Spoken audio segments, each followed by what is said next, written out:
For life. Yeah. Bullet cast. What's going on? Stacy. This elite podcast in here. Ain't nobody better. Look. Yeah. Listen to us every time we live in the side. When you turn it on, it's just defining the mind. If you feel it, our opinions is great. Hey, what's going on, ladies and gentlemen? You know the name, you know the voice, you know exactly why I'm here. Just in case if you don't, I'm a 27-year-old piece of gold, the messiah of the microphone, and the greatest sports recreational podcaster in the world. Today, I am joined by the current reigning and sometimes defending Bulletcast podcast champion, the Canadian destroyer, BT Brandon Tanguma. Brandon, it's Wednesday/Thursday. You know what that means. How you doing, man? Phillip, I'm doing great. We're back. Just the OG twosome. You know, Mr. No Days Off sometimes, occasionally. Mr. Day 2. Still here. Still here. One of the best tag teams in this game. But we are about to talk about one of the members of a great tag team, but I hate doing these. I really do. The news broke yesterday due to AEW Ring of Honor owner Tony Khan. He tweeted out that Jamin Pugh, aka Jay Briscoe, had passed away. The details were not revealed in the tweet, but later we have learned that he was involved in a car accident which injured his 2 daughters and killed himself and I guess the other driver. Correct. Yeah. So if you can read the details on that before we get into the whole tribute. So pretty much what happened was Jay and his 2 girls were going one way, and then this other female was driving on the other way. Both of them, I believe, had Chevy Silverado. So pretty much, the exact same car, pretty much. And the other car drifted into the other lane. We don't exactly know why, if there was some other substances involved, but the drivers, Jay and the other female, did not survive. One of the Jay's girls the mom updated on Facebook that one of them is undergoing back surgery, and so she's in pretty rough shape, but it looks like she'll be able to survive. And the other girl is seemingly fine, like obviously, emotionally and physically kind of shaken up a bit, but just terrifying and just terrible news that just kind of shocked the wrestling world and shocked me. I did not, Brian put it in the group chat and I was like, really? Like that it just came absolutely out of nowhere, especially with the stuff that they've been doing, the Briscoes in Ring of Honor with FTR. And I know we don't talk too much about Ring of Honor and the Briscoes and kind of that indie scene, but the Briscoes the last 20 years have been arguably the best tag team the past 20 years. I've always loved them. I mean, I know we don't talk about them too much, but I've always loved the Briscoes. Jay, the way he carries himself and the way they act, like just straight up tough guys, and their promos. I know I've done, I think, some Briscoes promo pics, and it did shake me yesterday because I just really enjoy his stuff. And I know there was the tweets that 10 years ago that kind of shadow banned him from AEW and WWE too. So, and we see it on Twitter, like a lot of people, because in this day and age, so many top tier wrestlers went through Ring of Honor and the Briscoes were always there. And so we saw how many lives Jay touched, and it was really sad yesterday. Absolutely. We're going to talk a little bit more about his career, but there was a period of time where active wrestlers were just dying left and right. And for a while, for our generation growing up, we had Eddie and Chris die. And then that was kind of it, Then like the older wrestlers, the legends would pass on. It's sad and whatnot, but I don't want to get to a time where active competitors just start dying. We had what happened with Brody Lee, which was tragic, and now this with Jay Briscoe. We don't want to get back to a time like this. And this is a terrible tragedy. Not sure what happened, what substance abuse or anything was going on with the other driver. Prayers out to. You said it's a female driver? Yeah, prayers up to everybody. That's just prayers out to all the families. And also wear your seatbelt. Jay was not wearing a seatbelt. The other one, the female driver, was. Who knows if that would have made a difference? But like me personally, I was affected by someone who didn't wear a seatbelt that got into a car crash. And it's just a little quote unquote inconvenience, but it does a lot to save lives. Yes, absolutely. I mean, this is just a crazy tragedy. And yeah, I mean, we should talk more Ring of Honor on here. We really should. And I mean, just Jay Briscoe, man, we all know pro wrestling is scripted and it's predetermined. We all know that. There's no secret about it. But he is one of the very few people in this business, in the history of this business, that made you think this shit was real because of how real he was. This shit was real to him. And it's just it's crazy. I mean, like you said, tributes have been pouring out all over social media. Um Kevin Kevin Owens put out a great tweet, which is ironic because Jay beat Kevin Owens to win the Ring of Honor title. It's coming up on 10 years in April or May, I think. So we'll talk about that when that time comes. But they put out stuff. Seth Rollins, Juicy, he just wrestled. He just wrestled them at GCW. I think it was last year or the year before. So he put something out there, but it's an incredible loss. I mean, 13-time Ring of Honor tag champion, couple-time Ring of Honor world champion, a guy that dominated that scene. He was you could say even the heart and soul of Ring of Honor in a way. You can honestly say that. Um, I want to just list off the accolades here that I found online, and I mean it's for 20 plus years. It's incredible what he did. So two-time Ring of Honor world champion, one-time Ring of Honor six-man tag champion, 13-time and current Ring of Honor world tag champion, one-time and current House of Glory tag champion, 2022 Crockett Cup winner, 2007 Wrestling Observer Tag Team of the Year, one-time GHC Junior Tag Team champion, one-time IWGP Tag champion, two-time Never Openweight six-man tag champion, one-time Impact World Tag Team champion, three-time GCW World Tag Team Champion, and two-time CZW World Tag Team Champion. So, an unbelievable career. And I found out today is Mark Briscoe's birthday. So it's a terrible thing to try to celebrate a birthday when you've just lost your brother and somebody you've been up and down the road and across the world with. So, I mean, Brandon, do you have any favorite Jay Briscoe moments or memories that stick out? I honestly, for me, it has to be like just the promos because as much as like I love wrestling, the promos really suck me in and get me like hyped up for wrestling matches. And I mean, the matches they've had have been phenomenal. Like the FTR match, the dog collar match, which was the second to last match he ever had, phenomenal, one of the best tag team matches ever. But if you just go online, whether it's YouTube, Twitter, like just go and look at Jay Briscoe, like Jay Briscoe promos or, Jay and Mark promos, just them at the Briscoe farm, just talking shit. And like, I think Mark and Jay were like the perfect dynamic where Mark was kind of crazy, a little comedic, but Jay always brought the intensity, always kind of brought it back down to earth. And like their gimmick, I mean, you said it, like Jay kind of lived the gimmick and he seemed so real and what they were doing and just the way they carried themselves and the brutality and being able to be at ROH for 20 years and never really able to go, to the WWE or AEW or anything like that. But they were able to stay fresh and stay relevant for so long. And it's just, we keep calling like it's a tragedy. I mean, he was 38 years old. Yeah, you can say he was at the tail end of his career, but he just, as I said, like that FTR match, just fantastic. And it does remind me kind of the Brody Lee passing. Like, yes, it's a different circumstance with an illness and a auto accident, but Brody having a phenomenal dog collar match with Cody and then leaving, and then the Briscoes having that dog collar match with FTR,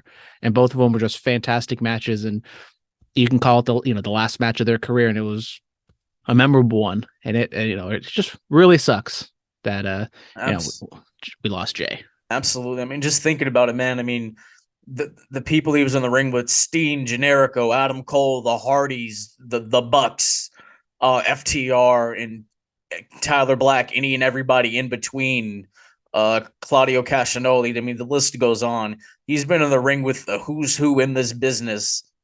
Juicy and Juicy for now, Jacob Fatu, like I said. He's been in the ring with the who's who in this business, and he thrived. He made them better. I think everybody came out better from wrestling with the Briscoes. I feel like after you had a match with the Briscoes, you kind of got like a nod, like, okay, you can go with some of the toughest SOBs in this business. All right, respect. And that's something to have. And you just, like we said, we've been reading online how everybody was touched by him. They loved him. He was a family man. He loved his family. Would always talk about it. Kind of the similarities with him and Brody Lee there. But it's an incredible loss for the wrestling world and for this industry, man. Very few people, like I said, in this sport can make you believe that this shit is real, and Jay Briscoe really did that. So thank you so much for all the memories and everything. Them boys for life. Reach for the sky. That's all I can say. Moving on from that, SmackDown. Kevin Owens gets demolished by the Bloodline. He had to get another match with Sami Zayn. I mean, these guys are destined to fight forever. It's inevitable. And then Solo running across barricades and announce tables like he's Umaga and just putting KO through the table and whatnot. What do you think of this? It was definitely, a different chapter, the next chapter in the Bloodline storyline. No Roman on the show, and it was just, Sammy having a match with Kevin, and Sammy was dead fast on proving that he can take care of Kevin, and it looked like had him dead to rights, had him set up for the Haluva kick, and Usos and Solo get involved. So Sammy didn't really take part of it at first, so you can kind of see him, whether it's him being conflicted for his friend or him kind of angry that the Usos and Solo kind of jumped in and kind of took the glory from him, whichever way you want to read it. But it does kind of look like we're getting there to whatever the breakup what is going to be, and I'm intrigued to see where that dynamic goes. I kind of go back and forth on whether it should be the Usos and the Bloodline kind of kicking Sammy out, or Sammy turning on the Bloodline. And I think it has to be Sammy turning on the Bloodline, because when it's a baby, quote unquote heel, you can say whatever you want about Sammy's character right now, but I think it works much better if you turn on the heel than the heels turn on you, and then you have to go crawling back to Kevin Owens, and he's like, "Oh, I told you." So a lot of people speculating it's going to be a tag team match at WrestleMania. I'm still holding hope it could be Sammy and Roman. So we're gonna have to see how it all plans out. But definitely Kevin Owens, and we're gonna probably something big's gonna happen at the Royal Rumble. Absolutely, which is going to lead into Montreal for the Elimination Chamber. Looking forward to that. Outside of the ring, congratulations to the EOC. He was on NBC.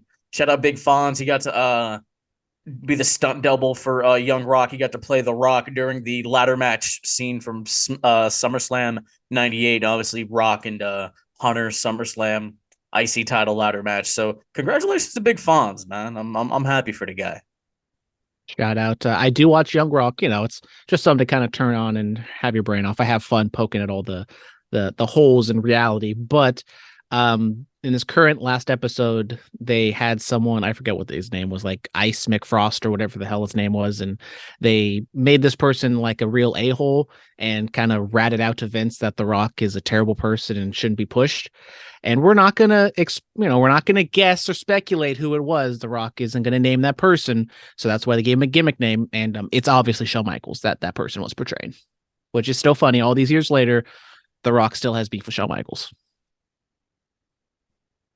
I haven't seen that, so I don't know. I have yet. I know you're the Shawn guy, but I did. Shawn has admitted that he was not a nice guy. He was not a good person back in the 90s. So, like, every single attitude era person there is being portrayed by somebody, except for Shawn Michaels. So you can put two and two together. So look, I mean, like I guarantee you, like if you go up to Shawn Michaels and tell him like, hey, you were a complete a-hole to me, I'm sure he'll be like, oh man, I'm sorry. I don't know what I did, but I'm sorry. So, maybe they just need to have a little talk, if this happened. I'm all about the allegedly and whatnot.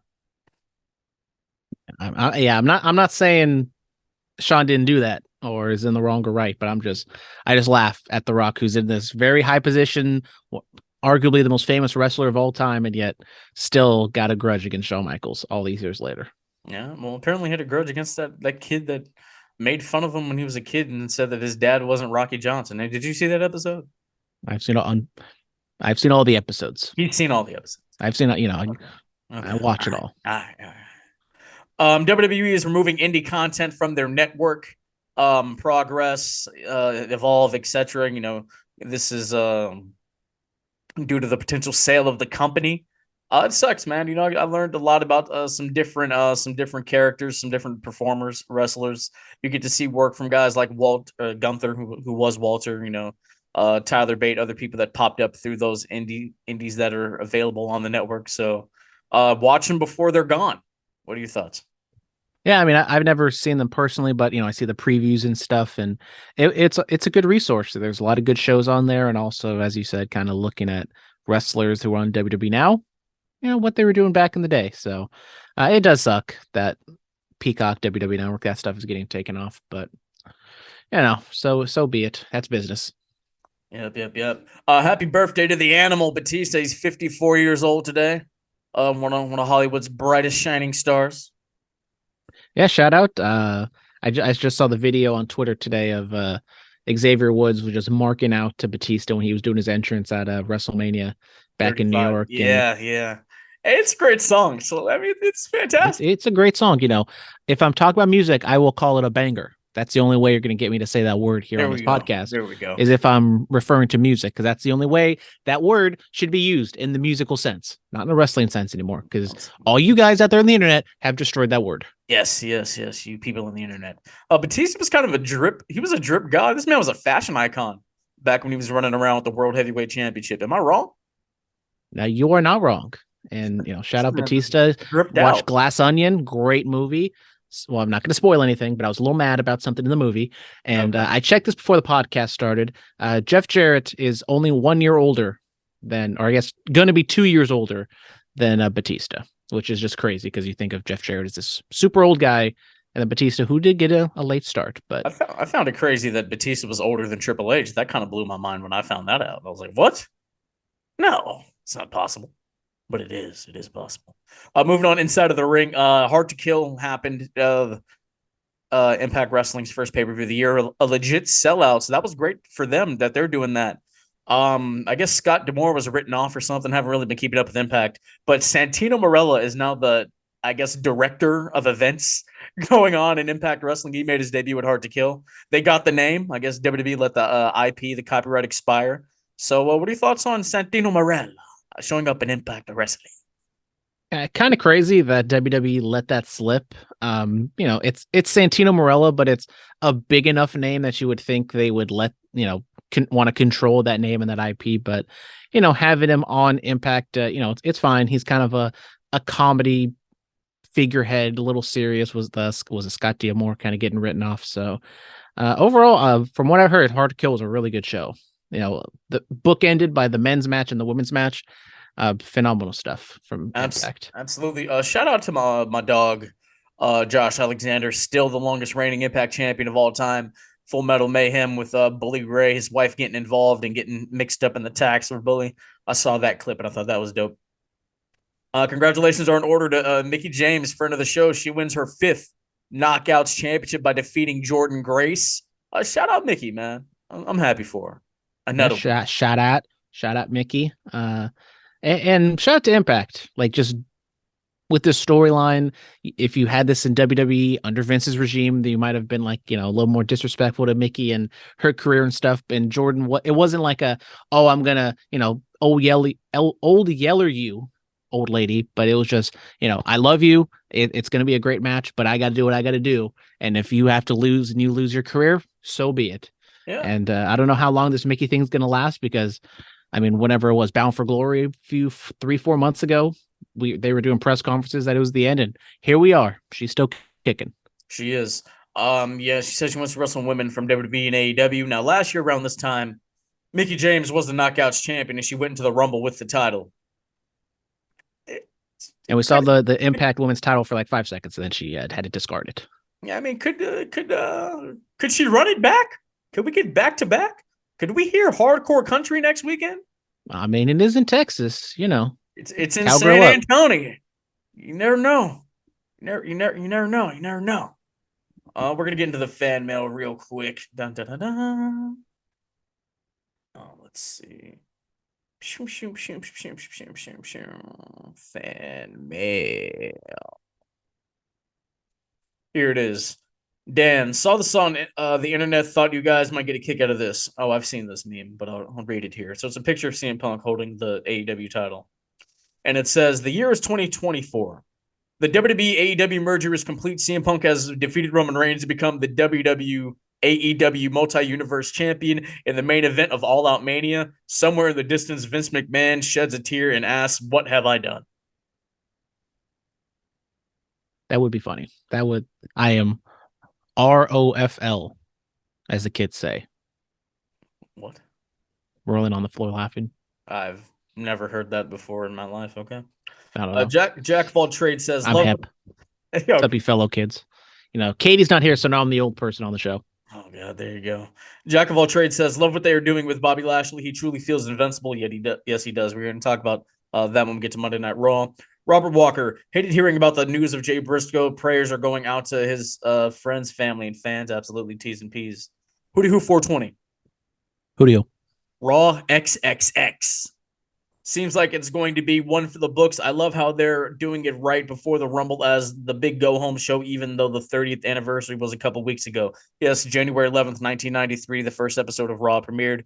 We did a recap of that. Go check it out in our archives. Please. Let's go to Instagram, the Instagram DMs, because you already know who slid in them. You already know who's in them. It's Hall of Famer X. Mr. X. Yes, Who day? Sir. Who day? Them Bengals. I'm yes, very conflicted, Mr. X, for this Sunday. I love the Bills, but I love your Bengals. Okay. Just gonna sit out and take the over. We got Niners Cowboys this Sunday. All right. Yes, we do. I'm a little conflicted. I spent some time in Dallas. That was my residence for about a year and a half.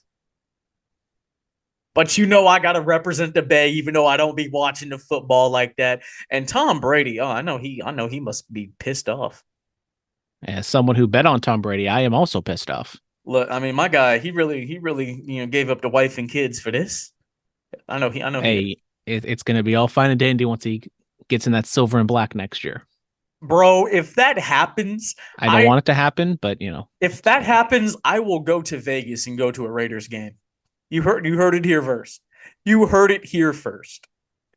If that actually happens, I will go to one of those games. I have to see that. I have to see that, bro.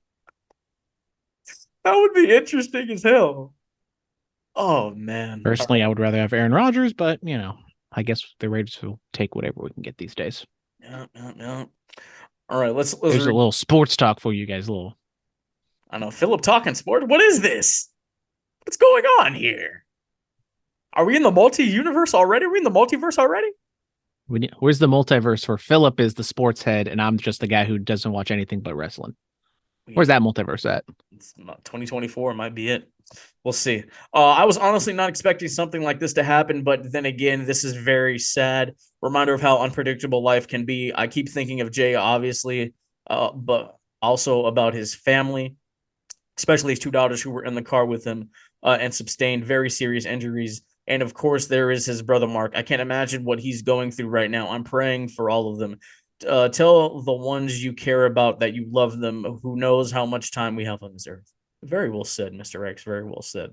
He says, when exactly will Sammy turn on the bloodline? At the Rumble? Possibly. Something's going to happen at the Rumble. I heard this. I think it was Cheap Heat. Sammy does something. It trips up Roman. It doesn't cost him the title, but Roman gets kind of PO'd. Hey, man, what the hell are you doing? What the F you doing, man? What you doing out there? Something like that, maybe. Yeah, we haven't really got any word on Sammy's participation in the Rumble. And so I don't know if they're going to try to do a thing where Sammy's going to go out there and try to win the Rumble. So Roman has an easy slate or something of that nature. And maybe Sammy, solo gets out there and something were to happen because there is that Montreal show next month. And we were talking that it was going to be Sammy and Roman. Yeah. Seems a little early for that, unless they're going to just expedite the process at the Rumble. If Sammy is in the Rumble, he's in the Final Four, most definitely. Yeah. And if it I don't know. I still want it to be Armenia, but if you are going to have a definitive turn for Sammy, I think it in Montreal, whether it's him saving Kevin or him turning on the bloodline itself, I kind of feel like it has to happen there. We'll see. Get those Rumble picks ready, man. The title's on the line next weekend. It's been long. I as the degenerate of the show, I did check the Vegas odds on who's going to be the winner of the Royal Rumble. Oh, don't check I'm a odds. little conflicted. Last year, I bet the house on Brock Lesnar and it panned out. This year, I don't know exactly what's going on. I don't know. You know, Cody's out there. The Rock might be coming back. Mommy's looking like the leader. The glass might break. We don't know. We don't know what. Hey, that guy has been working out galore. He has been working and working. He has been pumping iron like he's the Rock at 5 a.m. Stone Cold clanging and banging. He is. He put up a video of him and his egg whites and his oatmeal and his water, and my guy is going. I don't know. You know, he says it's just for him to look good, feel good, play good, Man, pay good. I don't know what's going on. Number 30 is going to hit. That glass is going to break, and he's walking out there with the trunks and the vest. The shirt is not going to be on, and we're all going to lose our minds. I'd be like, oh my God. Man, can I get on commentary for this one? Can I get flown out to San Antonio real quick? It's Austin. It's Austin. It's Austin. Dude, man. Yeah, somebody, please. Let me finish this fan mail. I got all excited and whatnot. This is the most exciting part of my week during my recovery. This is all I have. You get some human interaction. Yes, I'm just a waste of space. Like my mom's still recovering from her knee fracture in the living room, and I see her maybe 4 times a week. You guys are all going through it. And then Stephanie McMahon's going to come over. You guys are going to do PT together. She got her ankle surgery. Yeah, it's just it's a whole thing, man. It's a whole thing. He also says, because I'm old, I remember when Gorilla Monsoon announced on the final episode of Primetime Wrestling that the next week would be the first Monday Night Raw. Now here we are 30 years later. What was your favorite memory in the 3-decade history of Raw? Also, shouldn't they have had the show at the Manhattan Center or at least New York like they did for the 25th anniversary? That feels like that was just yesterday. That's crazy. Yeah, I keep going back and like just thinking of things, and I was like, oh, WrestleMania, my WrestleMania I went to, that was 8 years ago almost. Jesus. My first one is in LA. I'm excited. I'm very excited. If the glass shatters, I might have to go to LA. No, bro, come to LA, bro. Come with us, bro. Come on. It's probably gonna be a last minute decision. We'll see exactly what the accommodations are, but Come on. I mean, I kept telling myself once WrestleMania comes to LA, because it seemed like a foregone conclusion with a new stadium, and then just kind of been lacking. Here we are, bro. It's 3 months away, bro. This is it. A favorite memory from Monday Night Raw. I mean, let me think about ones that stand out. The night Seth turned on the Shield. I remember that one. Raw 1000. I remember that. Punk turned heel, attacked The Rock. Started that. John Cena and Shawn Michaels having like that almost hour-long match on Raw in the UK after WrestleMania 23. Edge and Lita's live sex celebration. That one always sticks out to mind. I bet it does. The Ziggler cash-in, obviously. Yeah, just a lot of memories for Monday Night Raw. When Seth wrestled Neville for the WWE title when I was at that Raw, I remember that very, very well. That was awesome. Yeah, that's about it. Yeah, I kind of break it up into like when I first started watching, and then kind of when I came back. The only one, honestly, from my early years, it's sad, but it's probably Katie Vick. It just stands out in my mind because I was like the only time where I was watching with my mom and she like physically covered my eyes during that segment, and I always wondered what the hell was going on and why she wouldn't let me watch it. However long it was, 6-8 years later, I finally watched it on YouTube. I was like, oh, yeah, I understand what's going on now. And then, circling back to like 2012, 2014, when I started really get into wrestling. I mean, you kind of hit the important ones like the Ziggler cash in, going to the Raw after Mania in San Jose, and Raw. I've for the most part, when I'm watching wrestling, I've watched almost every single Raw, and SmackDowns and stuff. Like I'm kind of off and on with that, but goddamn, I'm old. 20 years I've been watching wrestling. Pretty much, I've watched, I would say, 97% of the Raws when I'm actually watching wrestling, maybe even 99%. My mom covered my eyes for that Edge and Lita one. That was something. That was something. I was either alone or old enough to watch that. So shout out. When the Nexus debuted, I remember that one. That one, I was shocked. And then when Rock came back, he was gone for like 8 years. In 2011, when he came back, I was like, oh, okay, he's back. I was very mad. I probably told us before. I wanted to watch the Rock concert. I was so excited, but my stupid little brother swallowed a metal ball, and so we had to go to the hospital. And so I wasn't able to watch the Rock concert. I was so mad. You could have been like, can I just stay here? Yeah, why can't you just leave your 6-year-old unattended to watch the Rock concert, Mom? But no. Unfortunately, that did not happen. And then he had to poop it out. We never found the metal ball. We never know what happened. He probably did. He took a secret poop, and we didn't find it. Took a secret poop.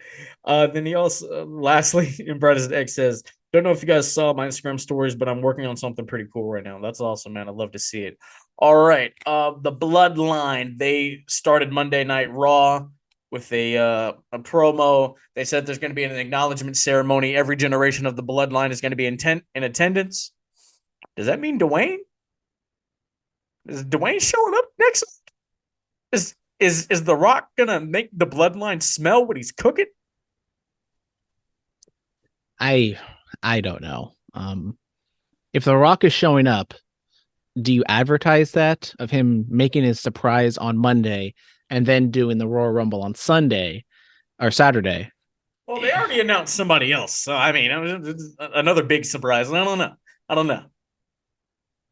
I mean, they did kind of stress that every generation is going to be there. So are Alpha and Sika going to be there? Like, I know Samu and Rikishi. Shout out Rikishi, one of my homies. He's going to be there. Are Jacob and Journey invited? I need to hit them up. Are they going? I need to know. Everybody's going. Are you invited, Philip? I can't. You know, you're on the injured list. You can't go. I feel it. I'll be there via satellite. I'll be there via. You'll zoom in.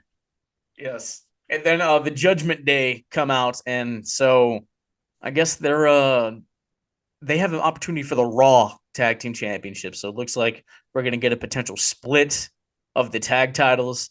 This was an interesting promo. You know, Dominic says what we call an Uso in the big house is a wannabe essay. I was like, okay. Solo and Dom staring off was nice. There's that photo of Eddie and Rikishi staring off, so that's a nice little tribute there. And then Mommy getting involved, and hey yo, I thought Solo was about a Samoan Spiker. I was like, oh, here we go. Then Mustafa Ali ruined it all. What are your thoughts on the opening segment? I thought it was really good. Dominic continues to be fantastic. Kind of the oblivious heel is, I think, much better than kind of the chicken shit heel in this kind of role. So I think they've done well. They're kind of in a little rough spot with two heel groups that fans kind of like, but kind of back and forth on ambivalence feeling of it.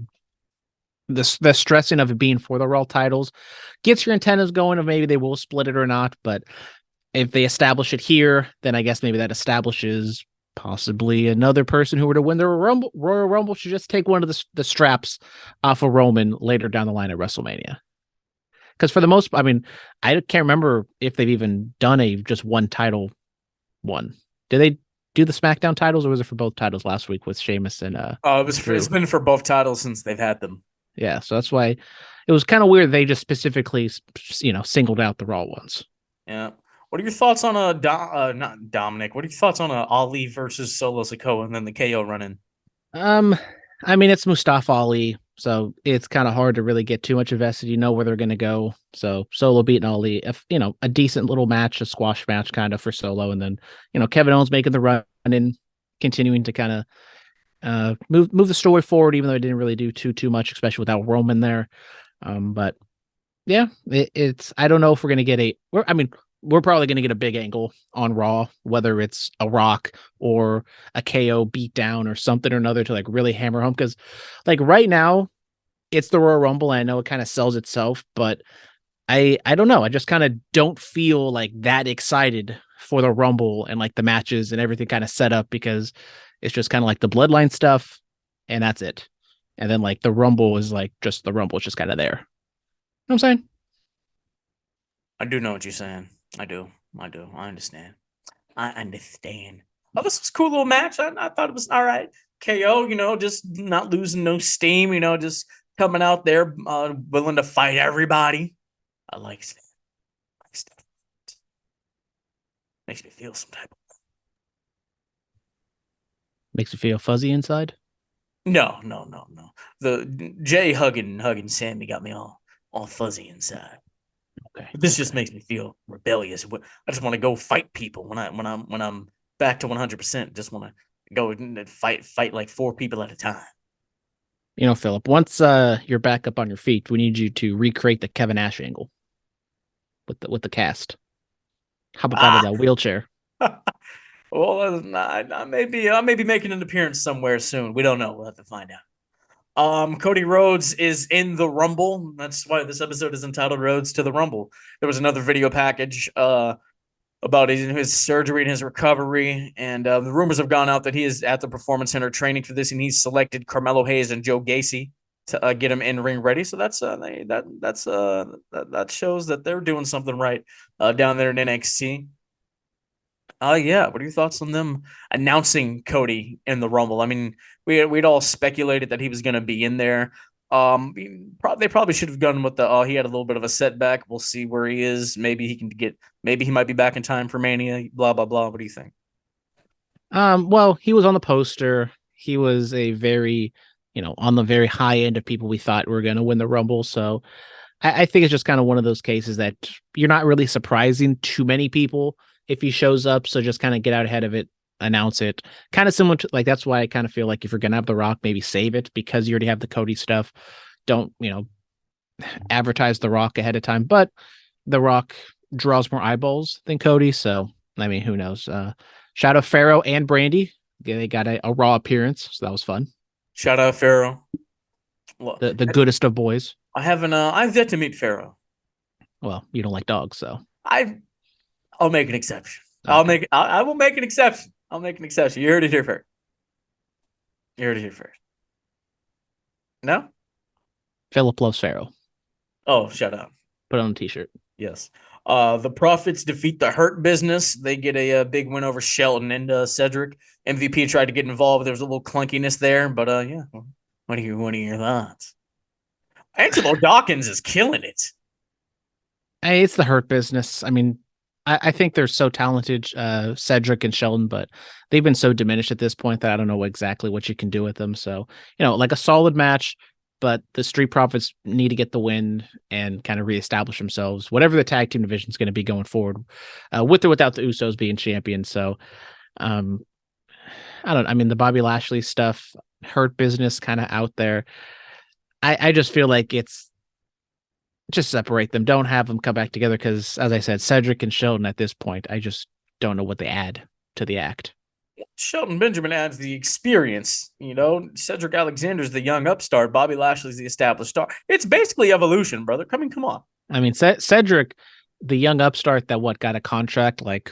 We're going to go back to how old we are, 6-7 years ago now. mean, okay, still, but he had the Cruiserweight title and that was it. He hasn't done anything. He's still young and wants to prove something. That's what this is. As much as I don't love NXT that much, I feel like we can pluck some people out of NXT that we could pair with Lashley that would probably do a little bit more. No, but we loved it with them. And then if you try to put other people there, it doesn't work well, Yeah. Yeah.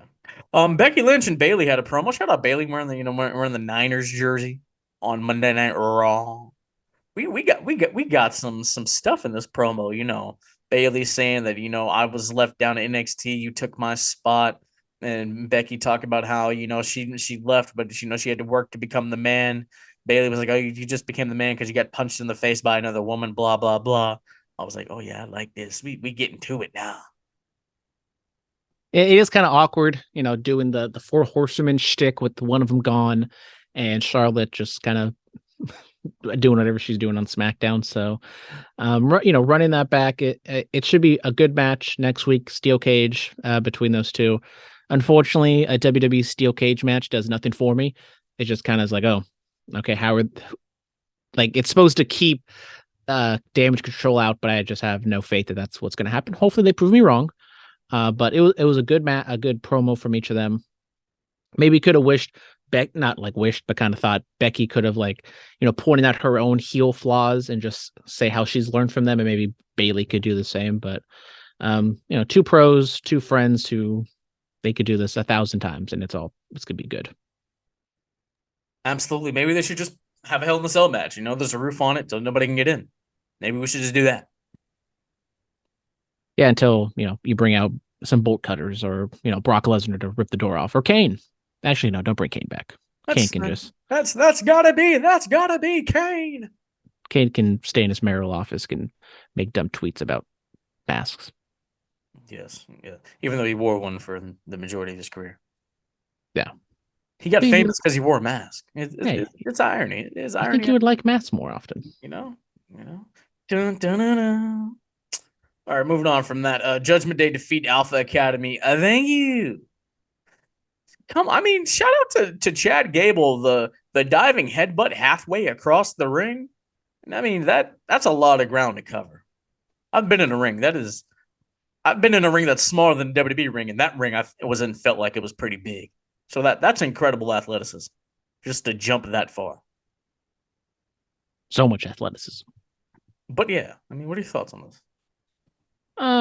Just a time-filling match. That was fine. With the NFL playoff game, just another thing for WWE to. You think mid-January you'd be out of the clear with no more football, but now ESPN, ABC are doing a Monday Night Football playoff game. So I would say that they kind of mailed in this episode, to be honest, put in a lot of advertisements for next week. And so you had the college football championship last week, NFL playoffs this week. So it's been a rough competition the past 2 weeks, but I think that's also the reason why I'm not feeling the Royal Rumble too much, because I feel like these last 2 episodes of Raw have almost kind of been mail-ins, just kind of, maybe 1 or 2 marquee segments, and then you have a long match, which we will get into to kind of pad out that last hour. Yeah. But you know what you never get mailed in? An episode of the Bullet Cast. Exactly. We bring it every single week. Every single week. We might have to start doing more episodes a week. I feel like the people need us more than once a week.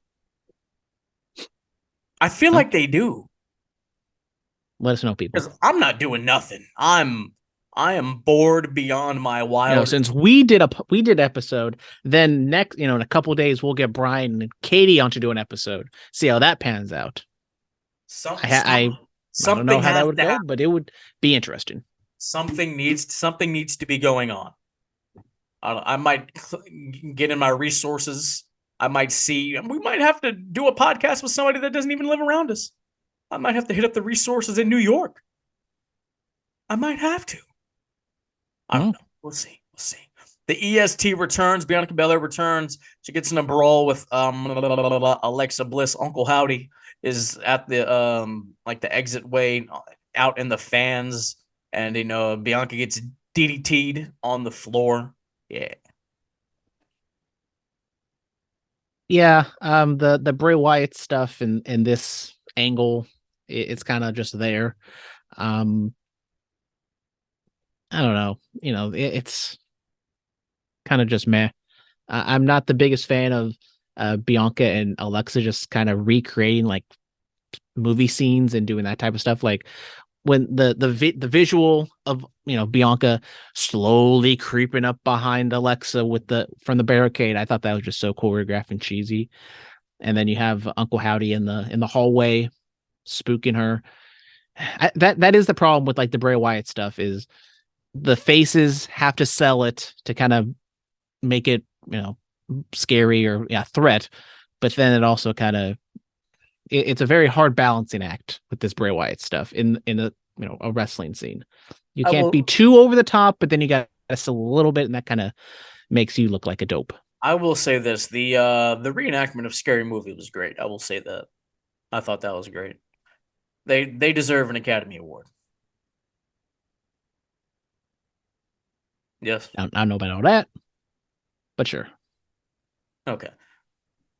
An MTV award. I don't know. Okay, there we go. Moving on. Bobby Lashley. Man. Even though that's for music. The movie one is for popcorn. The movie one's a popcorn thing. Bobby Lashley wins the elimination match to get a number one contendership at the Austin Theory's United States Championship. Seth Rollins, Dolph Ziggler, The Miz, and Baron Corbin were all in this match. I think everybody played their part well. Dolph had a little run. zigzag super kicks getting caught with a pedigree. Seth stomping everybody. Omos. I forgot Omos was on this episode of Raw, defeated Elias. Omos comes out during the main event. Vince comes back and now Omos is back. Is that a coincidence? We love Omos here. Love the big we just need Matt Riddle to come back. You know, Matt Riddle, Royal Rumble return, maybe mixes it up with Omos a little bit, get some respect for one another. My Buromos might be coming to fruition. I don't know. You never if know. He's in the Rumble, if he's in the Rumble, I almost said the Riddle. Jesus. If Bobby Lashley isn't going to be with MVP might need give Riddle some guidance. I don't know. Look, man, if Riddle is in the Rumble and he has a positive interaction with Omos, then I think there's something that can be done. I will fax WWE as soon as it happens. We might have to hold off on the recap just so I can send the fact. This might happen. But what are your thoughts on Bobby Lashley getting yet another opportunity at the United States Championship? Good for him. Lashley's comeback, it's just kind of been there. I don't know what more they could do to kind of push him or to make him different. Having the fun with Omos returning aside, you kind of thought something was going to happen with the finish. The guys involved, it kind of seemed like Seth Rollins and Bobby Lashley were kind of the only guys you could believably see win this match. So as I said, kind of a match to pad out like the last, half hour, 40 minutes of Raw. But Lashley winning, you thought maybe we were going to get kind of a schmaltz finish, which we did kind of at the very end, but Lashley wins relatively clean with the spear. So, putting him over pretty strong.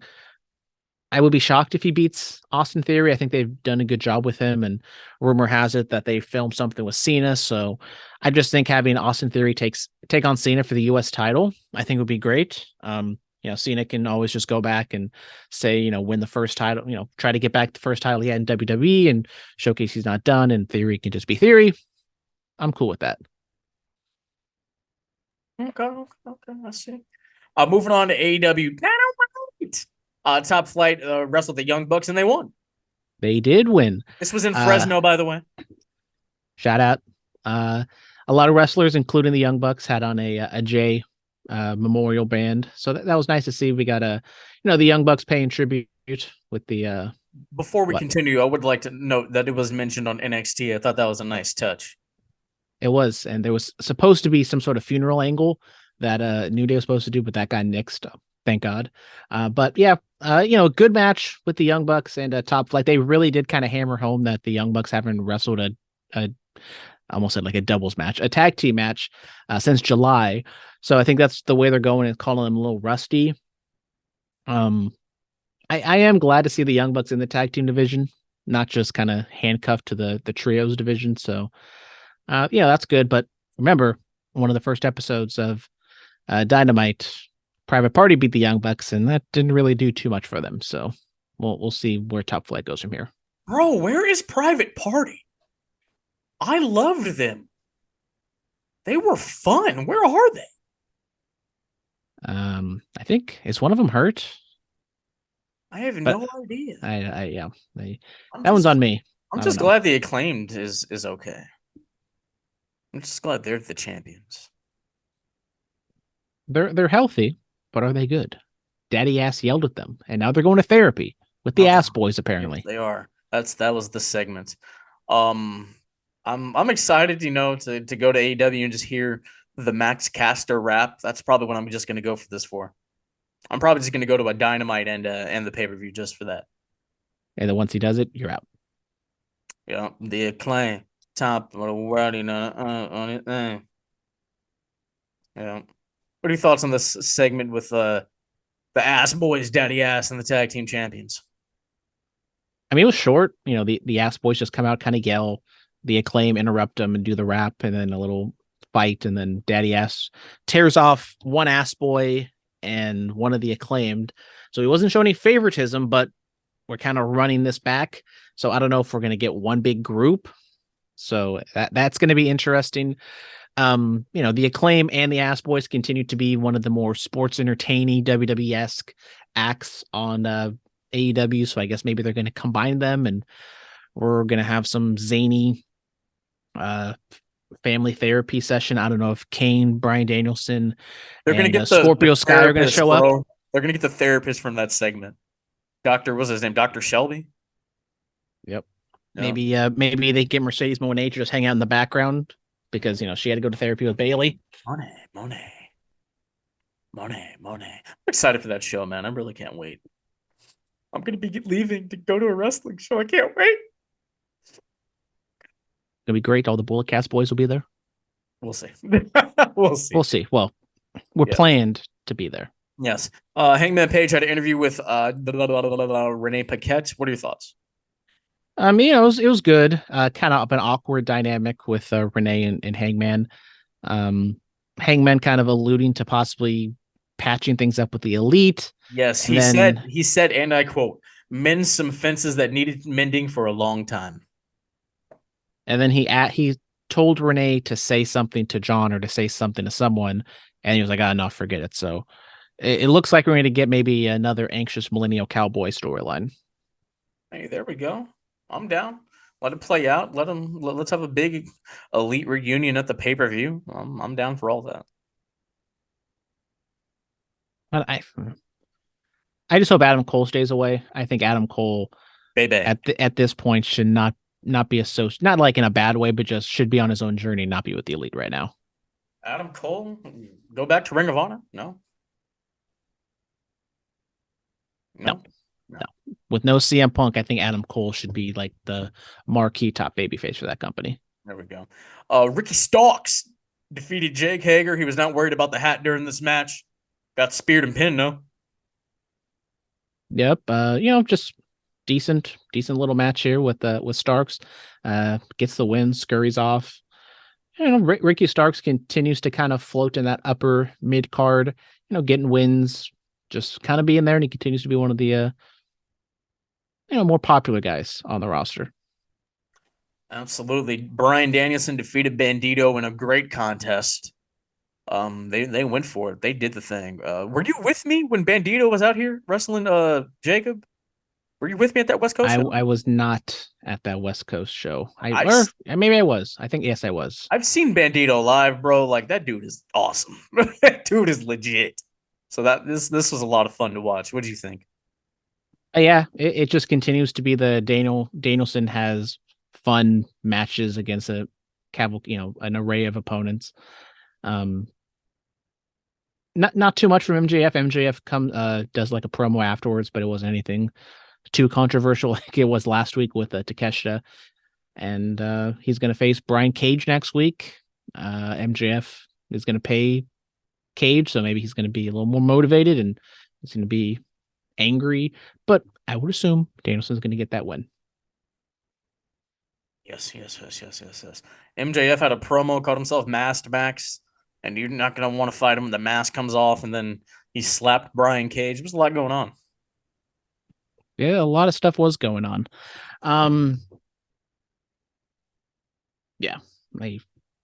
This episode of Dynamite was kind of meh, but it was a lot of good wrestling on the show. It was meh because it was in Fresno. Of course. Tony Storm defeated Willow Nightingale, then Saraya kind of turned heel, I guess. Yeah, that one just kind of came out of nowhere.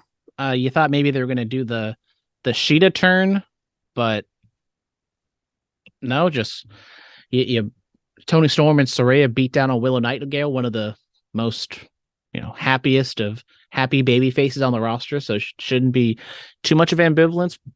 But Sheeta was just kind of there, kind of just I don't know what's going on. So I don't know if maybe she's going to turn with them or turns against them. I've never seen Sheeta as a heel, so I don't know how that would work out. But I mean, at this current state, I'm not against Saraya and Tony Storm being heels. It was kind of a weird dynamic a couple weeks ago, and Saraya, I think she does. I mean, she works good as a heel, so I'm not opposed to them being the ones to turn instead of Sheeta. Okay, I see. What do you think of that hardcore match with Anna Jay, Ty Mello, Willow, and Soho? I mean, that power bomb with Willow and Anna Jay was just nasty. I mean, didn't even touch any of the table, but I have not seen the full-fledged match. I've only seen kind of the highlights and a lot of blood. And I mean, for the past we've only had like a couple like really bloody matches in AEW recently, and both of them have kind of been female matches. So good for AEW kind of being equal in that sense of having this. And I would not have expected Anna Jay and Ty Conti to be in that type of match, but it's been built up on Rampage for the most part. So it's different, and we don't see a lot of women bloody matches. And I know maybe that can kind of turn some people off, but Anna Jay and Ty Mello had one of these when Ty Conti when they were faces. They wrestled Penelope Ford and somebody else. They had one of these bloody matches. So maybe they're the go-to tandem for these. Yeah, I wouldn't have pegged them to be that, but they are that. I guess that's what they want to be doing. Darby Allin defeated Kushida to retain the TNT title. Yeah, really fun match. Nice to see Kushida kind of back in the mainstream North American scene. In Fresno, I believe he's at the LA dojo doing some stuff, so not too far of a drive for him. And Darby kind of gets pigeonholed as kind of this era's Jeff Hardy, just kind of doing some dangerous stuff. But if he's in there with someone who can really wrestle like a Kushida, he can handle his own. So like putting Darby, like if you were to just drop Darby in the New Japan Junior scene, I think he would be really good, and it could have like a fun, like put Darby Allin in a Super Juniors tournament. I would love to see that. All right, I see. Superstar spotlight. I'm giving it to Jay Briscoe, a superstar beyond your wildest dreams. Thank you for all your years of service, brother. Yeah, shout out Jay. I remember there was one of my friends who was a big Stone Cold Steve Austin guy and doesn't really watch wrestling too much. I remember I was like, look, check out the Briscoes, check out Jay Briscoe and see how he carries himself. I just felt like it's not obviously a one person to Stone Cold, but I just felt like his aura and his intensity was very close to Stone Cold Steve Austin. Absolutely. This weekend, a lot of wrestling is going on. BTW Winter War Zone is happening Friday at the Newark Pavilion. Big Fonz, Kakamang, the world's freshest tag team, Jekylls and Jinx, and so many more of your BTW favorites will be in attendance for that. And that big battle royal and a couple other matches are going on. You don't want to miss that. But then the next night on a Saturday, Ugwa, Saturday Night Slam Masters is running at I forget the name of the brewery in San Jose. Ugwa returns home to San Jose on a Saturday. Don't miss that. Sandra Moon, Dark Sheik, the Squad, world's freshest tag team. I believe Juicy's on the card too. A lot of your favorite Ugwa talent is going to be there. Don't want to miss that. Thank you guys so much. Next week we're gonna hopefully get some more news about this WWE sale and all the Vince McMahon lawsuits going on. We're gonna talk about AEW and what we can expect for them coming to the Bay Area, and we're going to do a whole bunch more. Plus, we're going to preview the Rumble. You don't want to miss it. Thank you guys so much. We're out of time. Talk to you next time. This elite podcast in here. Ain't nobody better. Look. Yeah. Listen to us every time we live in the side. When you turn it on, it's just defining the mind. If you feel it, our opinions is great. When everything we moving now in the state, turn us on if the feeling is right.